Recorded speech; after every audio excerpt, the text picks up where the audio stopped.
મહત્વના સમાચારની વાત કરીએ તો વલસાડમાં ધોધમાર વરસાદ લગ્નમાં વિલન બન્યો છે। કપરાડામાં ભારે વરસાદથી લગ્ન મંડપ પાણી થઈ ગયું। લગ્ન મંડપ પલળી જતા ઘરની અંદર લગ્ન થયા। કપરાડા તાલુકામાં ચોમાસા જેવો માહોલ સર્જાયો છે। કમોસમી વરસાદથી ખેડૂતો પણ ચિંતામાં મુકાયા છે। તો વરસાદ હાલમાં વરસી રહ્યો છે અને છેલ્લા કેટલાય દિવસોથી કમોસમી વરસાદ થઈ રહ્યો છે।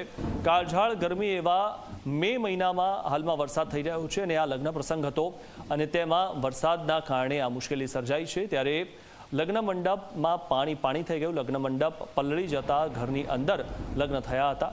કપરાડા તાલુકામાં ચોમાસા જેવો માહોલ સર્જાયો છે અને કમોસમી વરસાદથી ખેડૂતો પણ ચિંતામાં મુકાયા છે।